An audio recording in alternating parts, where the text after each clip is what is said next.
Love always wins. Hi, welcome, come on in. My name is Aoife and today I'm taking you through my favourite romance books that I read in 2022.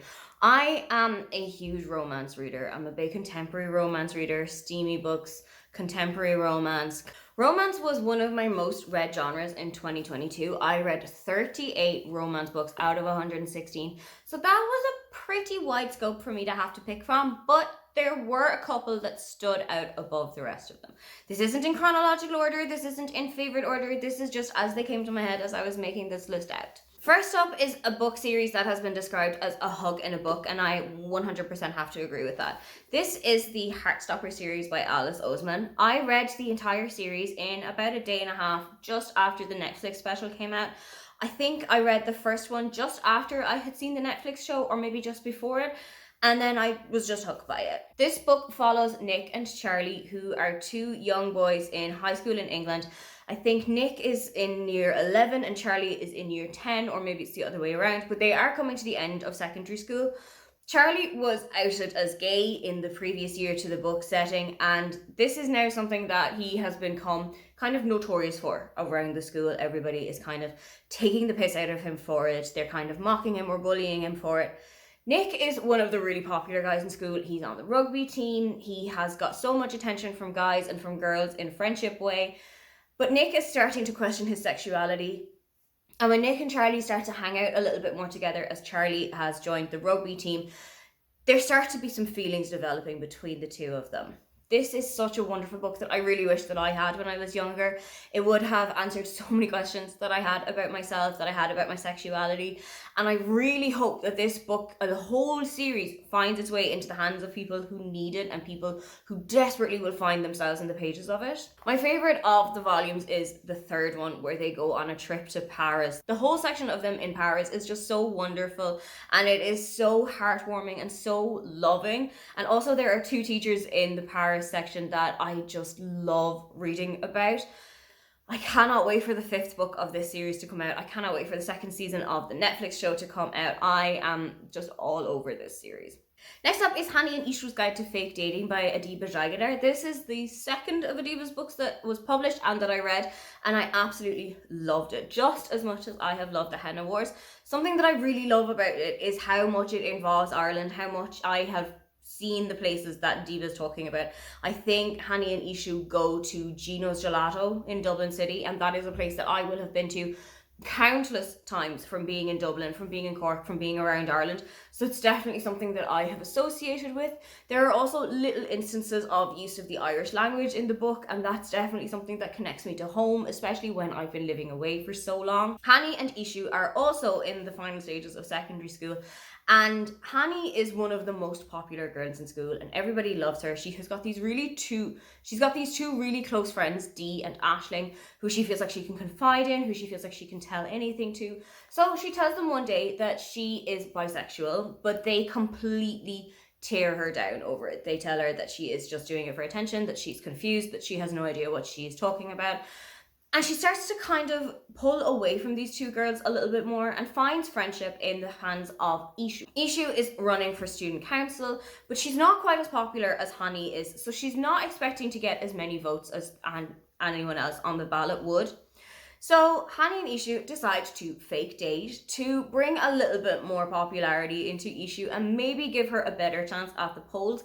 But as with every fake dating story, real feelings start to come through. And also there are some really great discussions, as I've said, about biphobia, but also about Islamophobia, about racism, about the kind of family pressures that you can be put on, especially when you come from an Asian family. I absolutely loved this book. I'm definitely going to look out for any of Adiba's other books. I've got a copy of A Million to One, and I think she has just finished or is going to publish soon The Do's and Donut of Love, and a book about donuts and a book about love is absolutely something that I need to get my hands on. Speaking of donuts, another romance book that I loved in 2022 was Rosalind Palmer Takes the Cake by Alexis Hall. This was the first of Alexis Hall's books that I've read, and I can say without a shadow of a doubt, his writing style works for me. He's so funny, he's so genuine, but also there's so much heart and so much love put into the pages of these books. This book follows Rosalind Palmer, who is a single mother. She has an 8-year-old daughter named Amelie. And because they're going through quite a tough financial situation, Rosalind signs up for Bake Expectations, which is a kind of a bake-off inspired cooking show. While she is there, Rosalind not only perfects her baking and really focuses on herself for once, but also she catches the eye of James, who is exactly the type of guy that her family would want her to fall in love with. He is successful, he is driven, he is working in a very high octane, very high income job that her family is going to absolutely love. But as you go through the book, you start to realize that these two are not the best match, and there might be somebody else in the contestants that she would be absolutely perfect for and who would be absolutely perfect for her. The second book in the Winner Bakes All series, Paris Dalencourt is About to Crumble, came out in late 2022. I have got a copy of it and I cannot wait to get my hands on it. I finished this book on the last night of Bake Off. I finished it about 20 minutes before the final started. So I think once Bake Off starts again, or once the Stand Up to Cancer Bake Off starts, I am going to start reading Paris Dalencourt, because that kind of immersion into the world, from my perspective as well as from watching the bakers, it was just the perfect way to read it. Staying again on the topic of food, on the topic of baking shows, on the topic of kind of reality TV cooking shows, next up is Love and Other Disasters by Anita Kelly. I think this was their debut, but it was phenomenal. It was so well written. It was, again, really immersive. It was like MasterChef, but brought into the pages of a book. And I absolutely love MasterChef, particularly the Australian one. It's one of my favorite reality cooking shows, so I knew that this was going to be a hit for me. Love and Other Disasters follows London and Dahlia, who are two contestants on, I think it's called Cook It Up or something like that. They have both gotten onto the show for separate reasons to try and prove points in their lives. London is the show's first ever non-binary contestant, and London wants to use this as an opportunity to prove themselves to their father, who isn't as accepting of London's new identity, of London's new pronouns. But also they see it as a chance for people to normalize using they them pronouns, to normalize seeing people who identify as non-binary in society, and to open conversations a little bit more about that. And they are aware that this is going to be a kind of a balance between positive and negative discussions. But I don't think they were expecting just how positive the reaction would be to their cooking, to them being on the show, to their personality, and I absolutely loved seeing it. The reason that Dahlia is on the show is because she has gone through a divorce. She was married to her high school sweetheart. They were together for about 15, 18 years or so. And Dahlia feels like she has completely lost her identity from being a wife, from being a stay-at-home wife. So she wants to go out into the world and show the world who she really is, show herself who she really is, and kind of rebuild her life from there. There are some really great scenes in this book. Of course, there are discussions of the discrimination against non-binary people and of the misunderstandings and the prejudices that can happen in society. But there are, of course, discussions as well of discovering that this is the identity that you see yourself in, and of course, opening yourself up to a new relationship with this whole new identity in the back of your mind. I really loved the steamy scenes in this book. I know that Anita Kelly has got another book coming out in April of this year, I think, called Something Wild and Wonderful. And I think that this is a male-male romance set along the Pacific Trail coast, the Pacific Coast Trail, the Pacific Coast Hike, whatever it's called. I cannot wait to get my hands on it. Next up is The Wedding Crasher by Mia Sosa, and I was kind of forced to read this book by Brianna from Four Paws in a Book, and I am really, really glad that I was, because this turned out to be one of my favourite romances of the entire year. This book follows Solange and Dean, and we open on Dean's wedding day, where Solange overhears the bride, Emma, saying that she doesn't love Dean, that she is in love with somebody else, and she doesn't want to go through with this wedding. So Solange takes it into her own hands to call the wedding off when they get to the if anybody would have anything to say about this marriage or union, speak now. So she speaks now, and it turns out that this was a complete marriage convenience for Dean. He needed to have a wife on his hand for work purposes. He needed to have a kind of a relationship and a wife to show around at events, for promotions, for his boss. Because Solange has kind of brought all that into chaos, she decides to be his +1 for all of these events that he needs.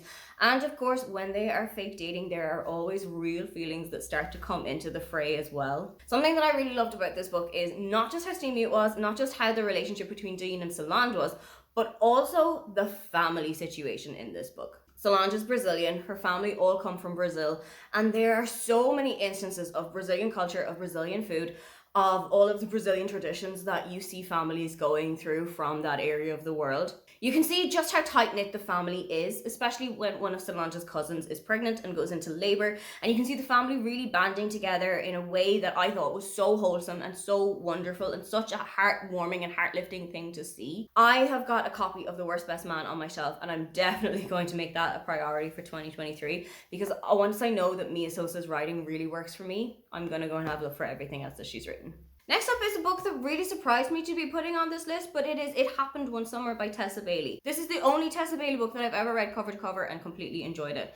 And I think that the reason for that is twofold. One, I didn't read it as an audiobook, so I didn't have to listen to somebody saying baby girl in my ear every 20 seconds 15,000 times. Second, it's a kind of a loose Schitt's Creek retelling. It's very loosely based on the character of Alexis, who is by far one of my favorite characters of the entire series. So you have got Piper, who is a big party girl in LA, but one evening the partying goes a little bit too far and she is arrested. When she gets back home, her stepfather sends her off to Westport, a small little fishing town in Washington, where she is expected to clean up her image, clean up her act, and she's going to work in the pub that her father left behind in his will. Piper and her sister Hannah go off there, and while they are there, Piper meets with Brendan, who is a fisherman living in the community. He is very standoffish, he is very closed off to everybody else in the community, but Piper just brings out this kind of sunny aura about him. I think it's because she herself is a very kind of a sunny person. I think it's because she herself is very kind of approachable and talkative, and she just really brings Brendan out of his shell. Something I loved about this book is how steamy it was, and that's not something I thought I would ever say about a Tessa Bailey book, but here we are. The sex scenes in this were really well written, but also they were interspersed quite well with Piper trying to break down Brendan's barriers, with Brendan coming to terms with the loss of his wife about 5 years ago and how much that is affecting his personality, his work life, his social life, everything about him. And he's starting to learn to open up again and to make new friends, to make new connections. And I just loved seeing that part of this book. I'm not saying I'm ever going to go back to a Tessa Bailey book again, because I have read 2 more since I read It Happened One Summer and we did not get along at all. So I think my Tessa Bailey days are over, but at least I got one good thing out of it before we said goodbye.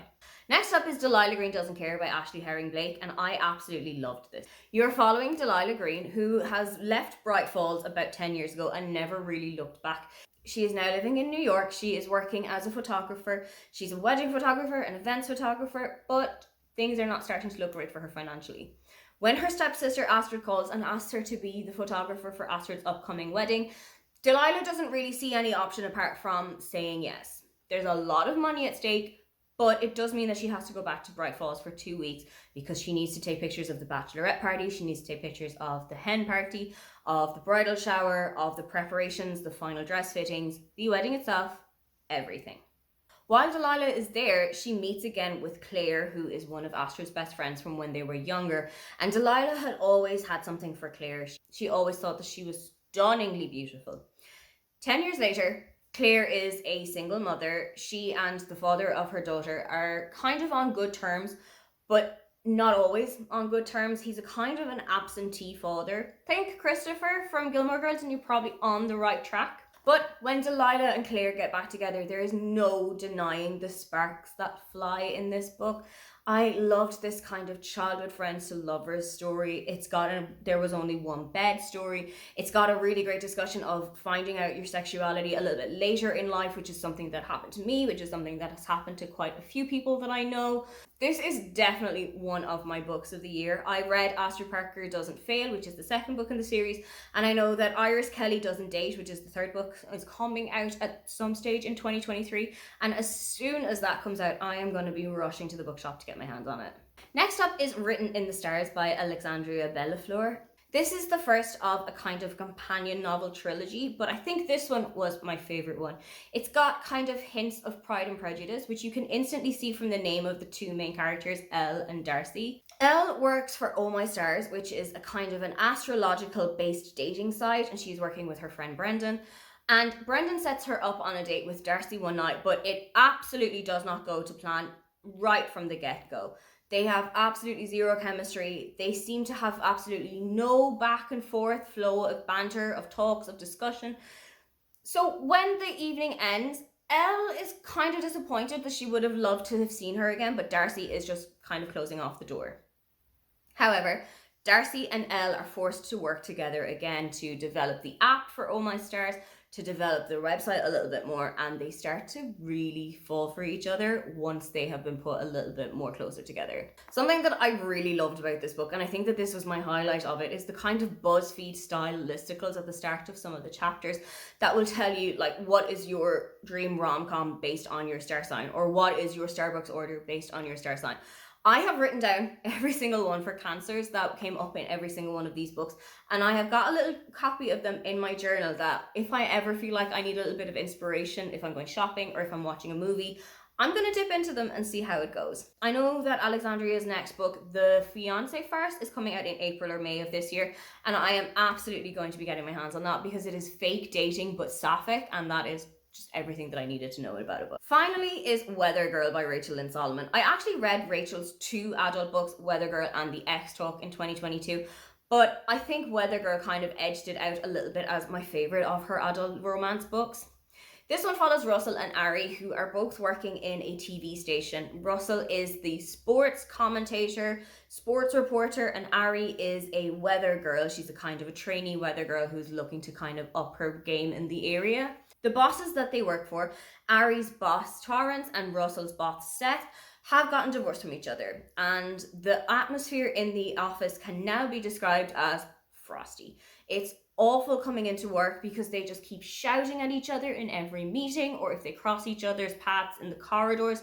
So Ari and Russell decide that they can't let this happen any longer, and they're going to go out and try and get Seth and Torrance to see what life was like back when they were together, to see what the good times were like, and to try and just bring a little bit of happiness back into their lives. Of course, while Russell and Ari are doing this little parent trap set up for their bosses, they also start to fall for each other, and that friends to lovers workplace romance definitely hit my boxes. Something else that I really loved about this book, though, is that Russell is plus sized, and you don't see a lot of plus sized male characters in romance books. So I really loved that discussion about Russell's kind of struggles with his body and Russell's struggles with how he sees himself, with his image, with his self-confidence. And I really loved watching him come out of his shell a little bit more as he realizes that Ari is genuinely interested in him as a person. I really loved also that Russell is a single dad and that he's really close to his daughter. And I really, really loved watching the relationship between Ari and his daughter grow and develop as they start to get to know each other a bit more. This is the second book in a kind of a companion trilogy. I think there's a third one coming out in June, and it is based in a newspaper office. I did a lot of newspaper journalism at the start of my career, so I have a feeling that this is going to be the one that's really going to hit the spot for me. Those are all of the romance books that I absolutely loved in 2022 and that I think you should go and check out. What was your favorite romance read from 2022? If you'd love to leave me a comment but you can't think of anything that you would like to say, then just leave me one of the heart emojis. Don't forget to like and subscribe because I have new videos up every week. Now, get on out of here.